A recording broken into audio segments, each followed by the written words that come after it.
Assalamualaikum warahmatullahi wabarakatuh.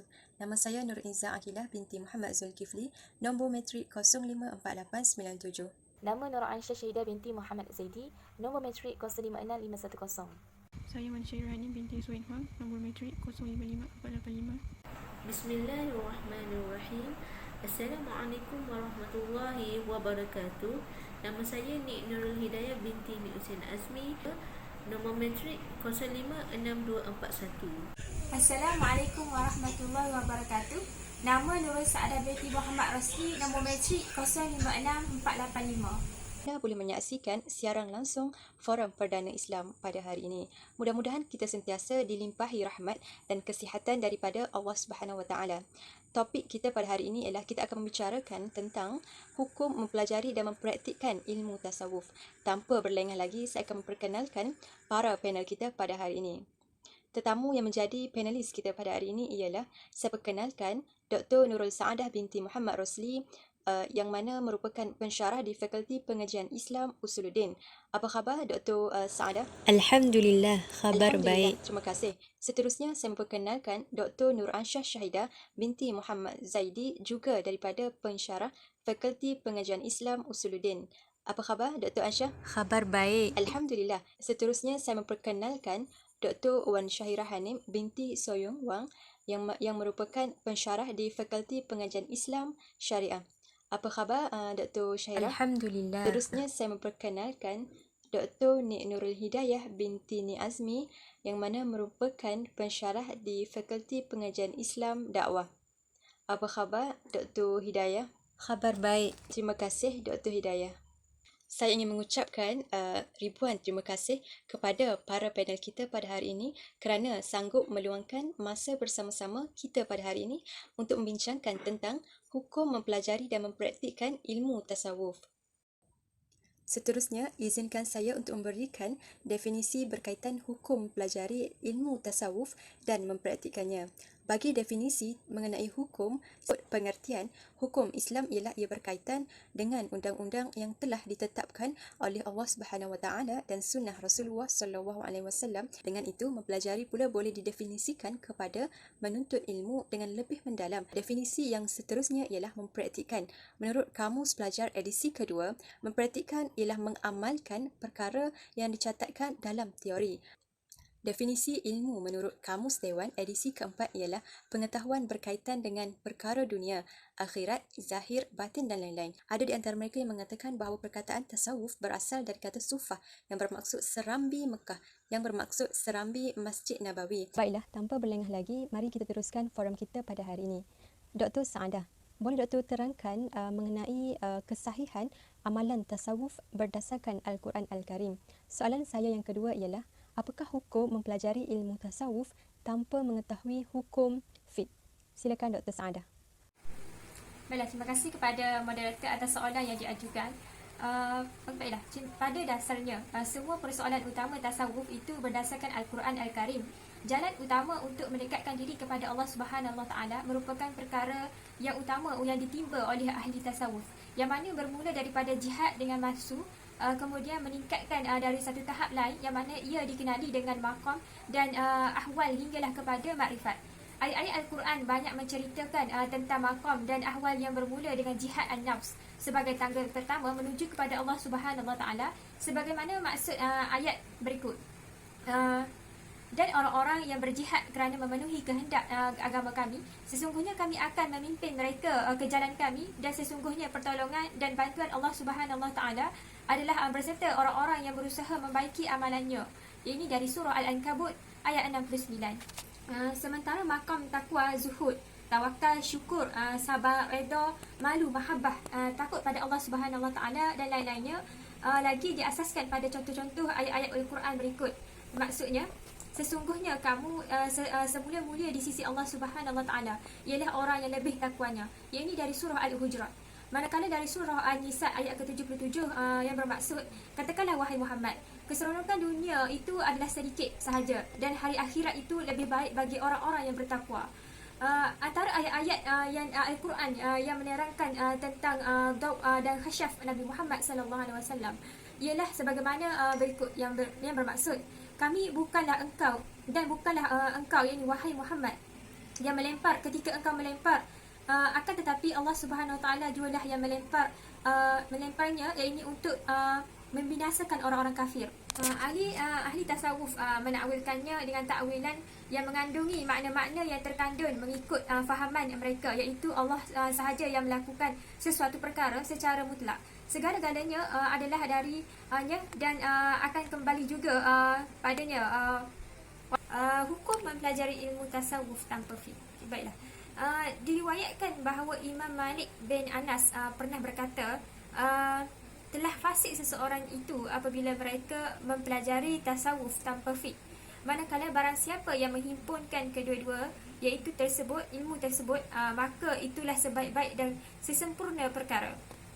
Manakala diriwayatkan bahawa Abu Bakar Al-Warraq pernah berkata, sesiapa yang bersederhana dengan ilmu kalam tanpa sifat zuhud, iaitu ilmu tasawuf, dia menjadi zindik. Siapa yang bersederhana dengan sifat zuhud dengan tidak mempelajari ilmu kalam dan fiqh, maka dia telah tidak melakukan bid'ah. Manakala sesiapa yang berpada dengan fiqh tanpa sikap zuhud dan warak, dan maka dia telah fasik. Manakala sesiapa yang menguasai dan mendalami semua ilmu ini, dia menggapai martabat mukhlis.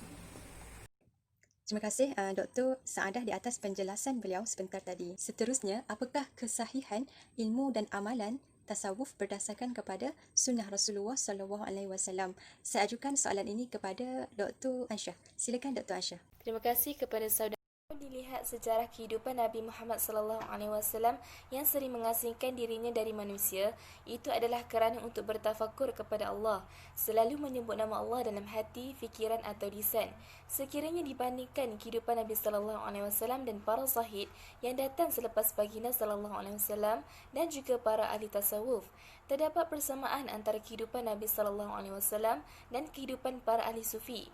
Kehidupan para ahli sufi dari segi kerohanian adalah bermujahadah ke tahadduk dan diakhiri dengan mengenal hakikat ketuhanan, di mana ia adalah berpunca daripada kehidupan kerohanian khusus yang dilalui oleh Nabi Muhammad SAW. Hal tersebut dikatakan oleh ulama tasawuf sebagai satu fakta sejarah yang paling kukuh dan paling dipercayai, di mana ia secara tidak langsung telah mengesahkan kehidupan Nabi SAW serta perjalanan hidup baginda di peringkat awal tahanud di Gua Hira adalah sebagai benih pertama yang melahirkan ahli zuhud, ahli ibadat dan ahli tasawuf. Ini kerana terdapat satu pengajaran dan pemahaman tentang realiti kehidupan manusia, dan suasana yang tenang dan damai sangat diperlukan untuk mendekati Allah SWT dengan betul. Selain itu, Nabi bertahanun setahun sekali pada bulan Ramadan, di mana pada bulan itu Nabi SAW melakukan banyak kegiatan ibadah untuk meningkatkan kekuatan rohani bagi menghadapi kehidupan berikutnya, seperti sentiasa berdoa, salat, bertafakur, berzikir dan sebagainya. Pada saat itu Nabi SAW hidup dengan rohani yang bersih dan tidak bercampur aduk dengan unsur-unsur kebendaan dan bersih daripada keseranakan dunia semata-mata. Di samping itu, perkataan dan perbuatan Nabi SAW mempunyai makna-makna yang menjadi sumber kepada ahli tasawuf dari segi latihan rohani, hidup secara takasyuf sama ada dalam bentuk perkataan atau perbuatan. Antara yang lainnya memperbanyakkan beribadah, berjaga malam, zuhud, taqwa, khauf, sabar, redha dan syukur. Sifat bersederhana Rasulullah SAW dalam berpakaian seperti mana baginda hanya memakai pakaian yang ada padanya, sama ada diperbuat dari kapas atau bulu, sama ada dalam bentuk baju, selendang atau kain. Begitu juga dengan tahajud, iktikaf dan istighfarnya. Baginda SAW melakukan itu semua seolah-olah baginda SAW menganggap dirinya seperti manusia biasa yang lain yang sentiasa melakukan dosa. Dari Abu Hurairah radhiyallahu anhu berkata, aku mendengar Rasulullah SAW bersabda, demi Allah, aku akan beristighfar kepada Allah SWT dan aku akan bertaubat padanya setiap hari sebanyak 70 kali. Riwayat Al-Bukhari. Di samping itu juga Rasulullah SAW sangat kuat beribadah kepada Allah SWT sehingga baginda SAW pernah ditegur oleh Aisyah apabila dilihatnya kedua-dua kaki baginda SAW bengkak kerana berdiri terlalu lama sepanjang malam untuk beribadah. Katanya, "Kenapa wahai Rasulullah SAW engkau melakukan ini semuanya sedangkan Allah SWT telah mengampunkan dosa engkau yang telah lalu dan yang akan datang?" Hadis riwayat Bukhari dan Muslim. Selain itu, baginda SAW juga sentiasa beriktikaf terutama pada 10 malam terakhir daripada bulan Ramadan. Amalan tersebut dilakukan sehinggalah baginda SAW wafat. Di samping itu, akhlak baginda SAW juga telah sampai kepada kemuncak kesempurnaan sebagaimana yang dijelaskan oleh Allah SWT dalam kitabnya yang bermaksud, "Sesungguhnya engkau berada di atas akhlak yang mulia." Surah Al-Qalam ayat yang keempat. Di samping itu, Aisyah pernah ditanya tentang akhlak baginda SAW. Aisyah menjawab, akhlak baginda SAW adalah Al-Quran, redha apa yang diredainya dan murka apa yang dimurkainya. Ini bermakna baginda SAW tidak pernah melakukan sesuatu bertentangan dengan akhlak mulia. Akhlak ini tunjukkannya bukanlah dibuat-buat. Sebaliknya ia merupakan tabiat yang semula jadi pada diri baginda SAW. Antara sifat-sifat baginda ialah seorang yang amat pemurah, penyayang, mempunyai sifat kasihan belas pada semua makhluk, baik dalam pergaulan, benar berbudi bahasa, merendah diri, pemalu dan lain-lain lagi. Maka dengan akhlak yang mulia ini dan sifat kasih sayang tersebut, baginda SAW telah berjaya menawan hati-hati para sahabatnya dan berjaya menjalankan misi dakwahnya. Terima kasih Dr. Aisyah di atas jawapan beliau sebentar tadi. Seterusnya saya akan ajukan soalan kepada Dr. Syairah untuk menjawab. Soalan saya yang pertama ialah, apakah kesahihan ilmu dan amalan tasawuf berdasarkan kepada kehidupan sahabat radhiyallahu anhu? Dan juga soalan saya yang kedua ialah, apakah hukum belajar ilmu tasawuf mengikut pandangan beberapa tokoh ahli sunnah wal jamaah? Silakan Dr. Syairah untuk mengupas dengan lebih lanjut. Terima kasih kepada moderator kita pada hari ini. Para sahabat merupakan golongan yang mewarisi ilmu dan amalan tasawuf yang benar daripada Rasulullah SAW yang kemudian diwarisi kepada generasi yang seterusnya. Para sahabat juga merupakan contoh teladan dan panduan kepada seluruh umat Islam di dunia kerana mereka telah dididik serta dibimbing dengan sifat-sifat yang mulia dan terpuji. Oleh kerana itu, sumber ajaran ilmu tasawuf Islam dapat dilihat pada kehidupan para sahabat. Ini adalah kerana mereka sentiasa mencontohi Rasulullah, iaitu dari segi perbuatan serta percakapan seperti tawaduk, zuhud serta sentiasa beribadah kepada Allah, sehingga kan Al-Quran memuji mereka, iaitu dalam surah At-Taubah ayat ke-100. Mereka juga diibaratkan oleh Rasulullah seperti bintang di langit yang dapat menjadi petunjuk jalan kepada manusia. Mereka juga sentiasa berdampingan dengan Rasulullah, seterusnya menjadikan kehidupan mereka hanyalah bertujuan untuk beribadah kepada Allah dan bukannya untuk mengejar kehidupan duniawi. Abu Bakar merupakan sahabat yang paling akrab dengan Rasulullah SAW.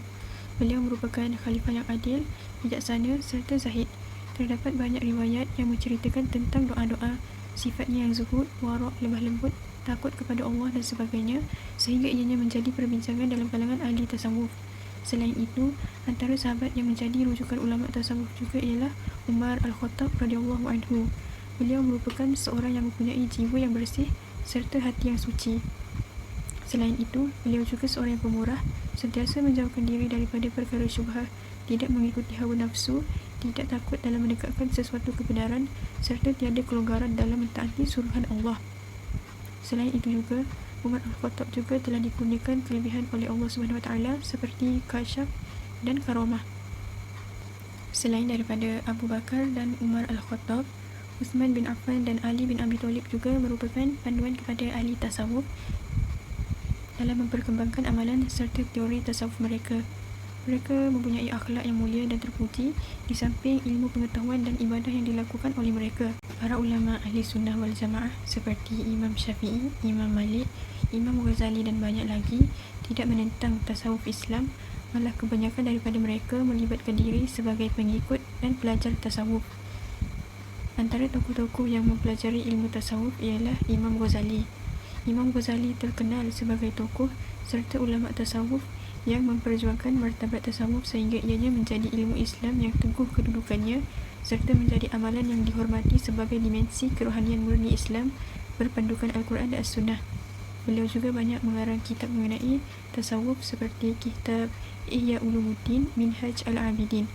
Selain Imam Ghazali, Imam Malik bin Anas suatu ketika dahulu dikatakan pernah mengkritik golongan ahli sufi, tetapi sebenarnya beliau mengkritik ahli sufi yang dikabarkan kepadanya sedang menari-nari sehingga melampaui batas. Namun begitu, beliau berpandangan bahawa ilmu tasawuf merupakan sesuatu yang murni sekiranya diadili berpandukan Al-Quran dan As-Sunnah Rasulullah. Terima kasih Dr. Syahirah di atas penjelasan beliau sebentar tadi. Akhir sekali saya akan ajukan soalan kepada Dr. Hidayah. Dr. Hidayah, boleh Dr. terangkan mengenai bagaimana untuk mempelajari dan mempraktikkan ilmu tasawuf dengan mengetahui pegangan akidah yang betul? Okey, terima kasih kepada moderator. Soalannya, bagaimana kita nak mempelajari ilmu tasawuf serta mempraktikkannya dengan pegangan akidah?